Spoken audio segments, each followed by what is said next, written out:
welcome back to World Crisis Radio, and check tarpley.net during these times of increasing economic and military crisis. So the Oedipal problem described by Jeffrey Goldberg in The Atlantic in this article, which is receiving a lot of attention, is probably the main warmonger gambit of this past week, coming out on the Internet and in the September edition of the print Atlantic. The father of Netanyahu, now 100 years old, this father, Ben Zion Netanyahu, was Jabotinsky's secretary. We're not told whether he benefited from the training given to the Jabotinsky people by Benito Mussolini and his Italian regime. I'd seen as a gambit to create problems for the British in the Middle East. But apparently Netanyahu trembles before the judgment of this draconian and austere father, the father being a historian of the Spanish Inquisition. And indeed, when you look at this, you're reminded of the Grand Inquisitor, in particular the Grand Inquisitor as you can see him in Verdi's Don Carlo, a very sinister figure. Anyway, the father is supposedly an absolute advocate of military force. At one point he says, "We put our faith in military power." Well, that is a strange way to describe a project which was supposedly motivated by religious belief. But there it is. We put our faith in military power. I think the Bible says something about living by the sword. But leave that aside. The Iranian threat, of course, is that the Iranians make all these threats. This article does not, it tells you about the Iranian threats, but they don't tell you that somebody like Avigdor Lieberman in the Israeli cabinet has made similar threats. If you say bomb the Aswan High Dam and essentially wash away most of the population of Egypt, that's pretty apocalyptic. Those don't get mentioned. They do quote Rafsanjani saying, well, we can absorb these nuclear hits. Right? He's sort of a modern-day Iranian Mao. You've also got a meeting with Rahm Emanuel, Ben Rhodes, and others in the White House, where the Atlantic guy says, people don't believe you guys are tough. And they all try to say, oh, yeah, we're tough, we're tough. Sarkozy comes out of this as a much better warmonger. There are doubts in the Pentagon. There are supposedly doubts with the Israeli commander Ashkenazi, who's in talks with Mullen. Watch out for deception operations at every level of this.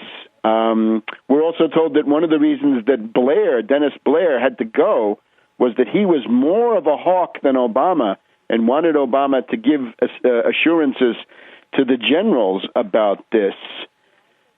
So the outcome of this, by the time we get to the end of the article, it's not just better than 50% chance, it's that the attack is a near certainty. The attack, a near certainty. Missing from this article, do the Iranian nuclear weapons actually exist? Is there such a program? Not proven. The threats from Iran, the Israeli threats from Iran, well, aren't those more or less balanced by Israeli threats to Iran? If you wanted to do a thorough search, I'm sure you'd find them. What are the actual power relations? Is it credible to say that one state with one or two nuclear weapons can threaten another state with 2, 3, 500? Is that proportional? Also, the Israeli layered anti-ballistic missile system. That's the one that Shimon Peres cites. They interviewed, along with Netanyahu and many, many others.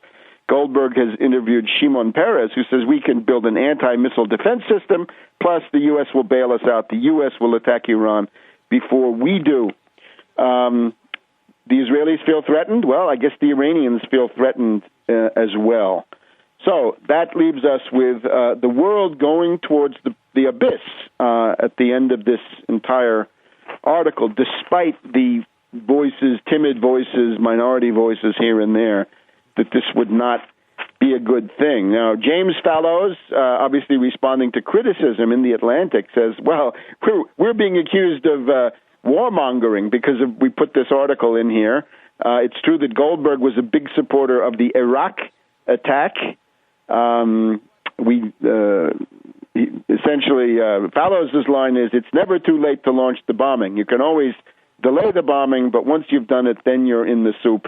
And then it's too late to take it back. And he refers to the study done by Anthony Cordesman and Abdullah Toukan of the Center for Strategic International Studies, CSIS, dated March 2009, study of Israeli attack on Iranian nuclear assets, showing that it's likely not to work as well as they think, and it would require essentially a long bombing campaign, and I think really an endless bombing campaign. So there's where we are. And the only answer is various people around the world. That's Castro says he's trying to use the Cuban the diplomatic corps to get people to speak up against it. And Castro says he wants to focus world protests on Obama, telling him not to do it. I guess given the state of the world mentality, that's fine. Obviously, listeners to this program are not going to put any stock in Obama, but rather in primary challenges, political challenges. And indeed, if we look at Sarkozy certainly hamstrung by the L'Oréal Betancourt scandal to some extent. In the case of Obama, you've got, if you want to stop a war, maybe you need a Watergate to stop a war. And the raw material for Watergate is all over the place, as we know. It's in the form of the Resco Chicago corruption story, which is so close to the surface in the Blagojevich trial, where we seem to be headed towards a hung jury, which may then lead to other revelations. This question of the birth certificate and the qualification to serve. We'll hear from Phil Berg about that in just a minute. And, of course, then the Larry Sinclair accusations, the question of Obama's harem in the White House. Why did Michelle storm off to Marbella, such a tremendous public relations snafu for the regime? Was she acting out that she's not happy with something which is going on? So there we have it.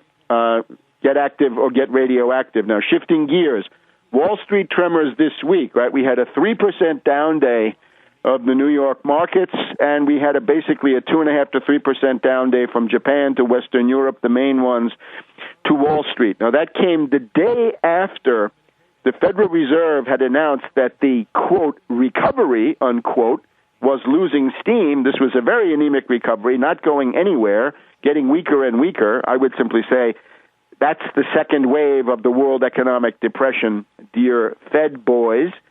But the Fed says that they are going to make sure that there's plenty of hot money. As these various mortgage-backed securities and Treasury securities that they've bought up over the last couple of years to increase liquidity, right? Because when they buy the Treasury paper, then money goes into the banking system. And similarly for the mortgage-backed derivatives, they are going to keep buying those. They're going to keep them steady. I imagine they're actually going to increase them. We'll see what they do. That, of course, means hot money. That, of course, means more weakness for the dollar. We've also had very bad unemployment statistics in the past couple of weeks. The U.S. trade deficit is now up to $50 billion a month once again. Imports are declining, and imports are up and exports are down. And basically all of the economic statistics look very bad. Unemployment is actually, seems to me, rising, and it's well over 17% in real terms. Maybe it's up to 21, 22, 23%, I think, is the most realistic if you want to include everything. So the second wave of the depression. Now, within this, we're about 3 months away now. In the behind us, we have the flash crash of May 6th. And then the May 11th peak of the attack on the euro. May 11th, according to the Wall Street Journal, was the day when there were most short sale contracts out against the euro. Now, since then, the euro has strengthened. The euro has gone up to about $1.31. Now, the euro has taken a beating over the last couple of days, but I don't think that's conclusive, although it may be. The basic idea is the U.S. and the British had thought that they could master this situation by having a blitzkrieg against the euro, by smashing the euro, attacking through Greece,